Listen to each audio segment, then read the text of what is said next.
watchman na kuchimba makaburi na kuchanja kuni kwa matanga. Hiyo tumesoma? Tumesoma?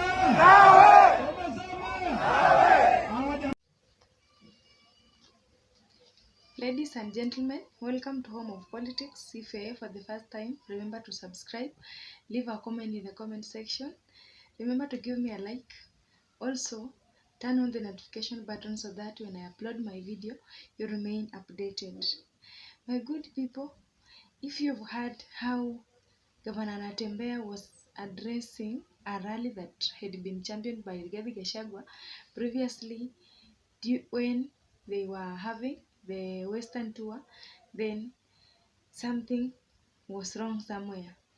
He addressed the people of Kakamega, saying that the Western region has stagnated in poverty for a very long period, and this shows that even the people who are the dwellers of that region do not do decent jobs. They do jobs like grave diggers, housemaids, watchmen, like jobs that are not decent. And so he's blaming all these two leaders. This is Moses Wetangula and Musalia Mudavadi. I don't know if it is fact that he is spreading this information. Maybe he has strategies to change the situation of the community, but this has a deeper meaning. And so, ladies and gentlemen, a leader who has taken this thing very serious, the comment from Governor Natembeya of Trans Nzoia County, is MP called Peter Salasya from Luhyas East. He has felt very bitter about these sentiments from a leader, from a governor who is standing on top of a vehicle to speak such like words. He comes in defense of Luhya community, saying that we are not poor. We cannot be shameful of our hustles, and he is describing us in a way that is not good. Instead of him doing ups and downs in order to change the situation of the community, he's just using the word poverty of the Luhyas to do politics and to campaign. And so he has expressed frustration, and he knows very well that in Luhya nation there are so many professors, teachers, doctors, lawyers, because right now it is not like those years when people are not going to school. And so he feels very bad about it. And my good people, we wonder why these two leaders are fighting, yet they are leaders in the same political party, DAP Kenya. This is Salasya and Natembeya. They are all in the same political party. Another thing, they come from one region, that is Western region. And the other thing in common is that these leaders were elected in office to serve the Kenyans, to improve the situation of Kenyans. Why are they now fighting in words? And so here we can compare the two leaders before we go deeper into it, because we understand that an MP has an allocation of funds to do projects and development. Yes, the governor also is allocated another amount of money, but there's a big difference. For example, before we go further, and a governor is given 15 billion for development and projects in a county. Then an MP is given 100 million. Between these two leaders, a governor and an MP, we are going to see, even if Governor Natembeya is doing politics with the poverty of the Luhya community, what has he done in the ground? If Peter Salasya, this MP from Mumias East constituency, is coming out to defend the people of Luhya community, what has he done to stop poverty, to empower youth, to empower the women, to bring in opportunities that can chase away this poverty and the issue of doing indecent jobs? Ladies and gentlemen, we must know that if they are given funds and they are not doing the work, then we will have problems with them. And before Governor Natembeya stands up to tell us how poor the community is, then he should show us or showcase his complete projects or outline of what he's planning to do to eradicate poverty.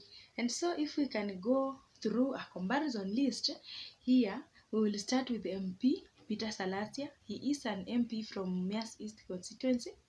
He's one of the young MPs who has done a lot of work. For example, I have just picked a few comparisons in terms of empowerment of the youth and women in those two regions, that is Luhyas East and Trans Nzoia County. The first thing under Peter Salasya's projects in Luhyas East, it is he has distributed motorbikes for border borders. We know right now the venture or business that is really giving out a lot of return is this business of border, because these are the people who can go into immobile regions and navigate through roads and make a daily earning. And so he has distributed a lot of motorbikes in his constituency so that the youths, the borders can have their businesses go well. He has also started a project called Luhyas East Dairy Production, and it's working, whereby the mothers or the women and the youths, they are encouraged to do dairy farming and they sell their milk at a good price there so that they can empower themselves with that money. Another one, it is liquid and bar soap production. We understand there is some technologies whereby there's local manufacturing of soaps, liquid, shampoos, cleaning agents, detergent, toilet detergents. All these cleaning agents can be manufactured locally using available resources and cheap materials, and so it helps them to meet their daily lives. Another thing, it is Luhyas East Bakers. He has started a bakery whereby these men and women can empower themselves. There is also shoemaking and mat sewing. That one also the women and the youths are doing it. Women table banking. There is also borrowing and saving of some money in those chamas. That one is under Peter Salasya. Another list is for Natembeya. Let us see what he has done. If he is saying there is poverty in his community, in his region where he comes from. Number one, he has started Nawiri Fund, youth enterprise loans, whereby youths can form groups, and through those groups they can borrow loans to empower themselves through business. Another thing, we have beekeeping initiative and tree planting. He has introduced a new farming of bees whereby they can start keeping bees. Another one is Nawiri funds for women enterprise, whereby beneficiaries, whereby women can come into chamas and borrow some loans. Local women dairy cooperatives, whereby through these dairy cooperatives this cooperative can supply milk to ECD schools, whereby children can take milk, and that one brings Ukombozi milk, whereby they are taking free milk twice a week in ECD public schools in Trans Nzoia County. Ladies and gentlemen, having gone through the two comparison lists, then we see that even if this Natembeya has shown that he is performing in the ground, is giving out some empowerment projects, then he still have a lot of work to be done.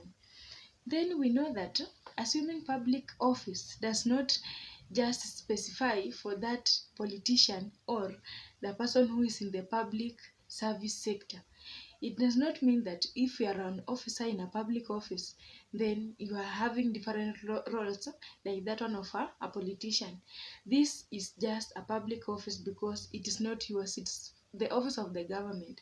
If I say like that, I mean that both leaders, Natembeya and Salasya, are first timers in politics or in office. But this Governor Natembeya of Trans Nzoia County was a regional commissioner in Western and Rift Valley region. Remember, that one is before even Salasya has been in office. But if this governor is telling us poverty is on high level in Western region, what did he do when he was in the office as a regional commissioner during those years when there was a lot of poverty? Mark you, this leader had priorities or opportunity. This was a top position whereby he could access position like NYS positions, recruitment of KDF officers, and recruitment of police officers. If he was potential enough during those time, he could have he could have motivated, or he could have pioneered or championed for recruitment or empowerment of these youths from the poor community to join NYS, to join KDF, to join police, so that during that time when you are going through the NYS system, you could be given a job directly. It's not like now.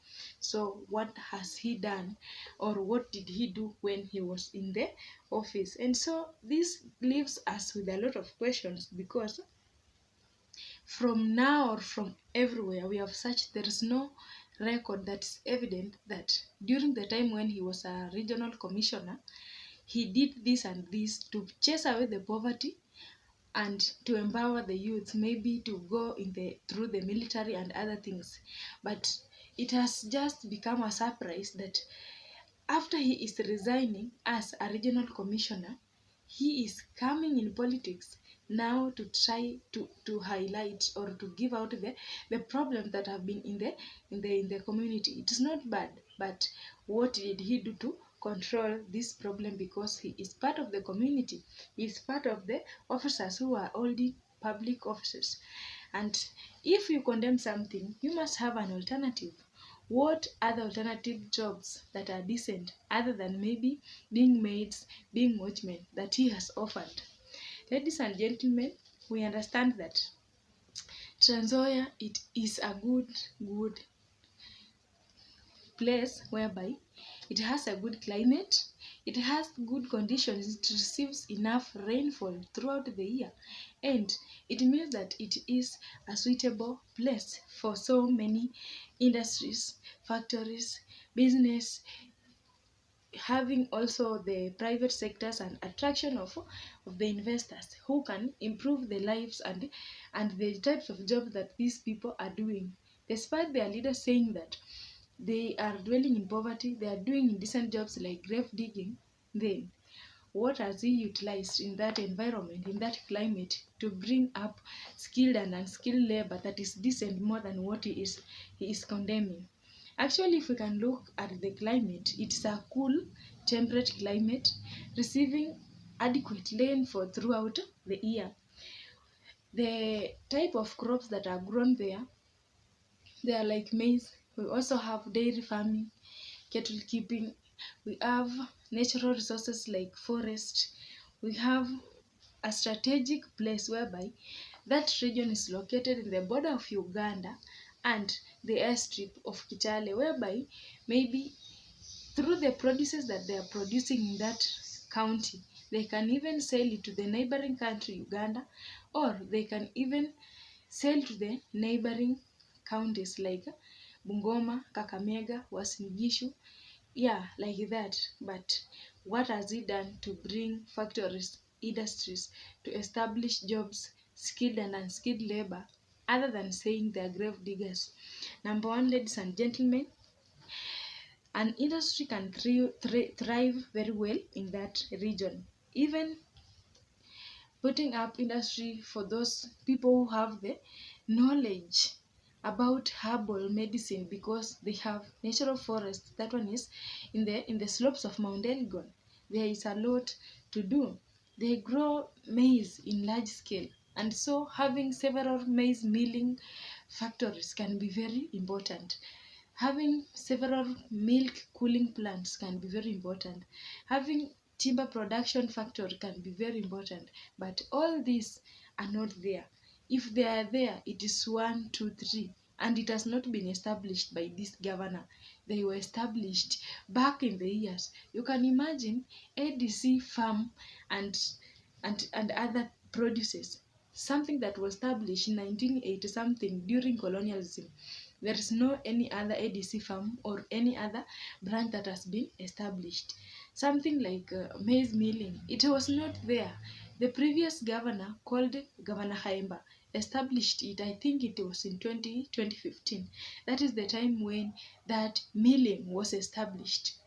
Milk cooling plant, it was established in 2014, I think, in a place called Cherangani. We did not have any of the milk cooling plant in Trans Nzoia, yet they are milk producers. And so what has Natembeya done? So we can understand that even if these things are being produced, they cannot lack market, because we have the residents of that region themselves, they will consume locally.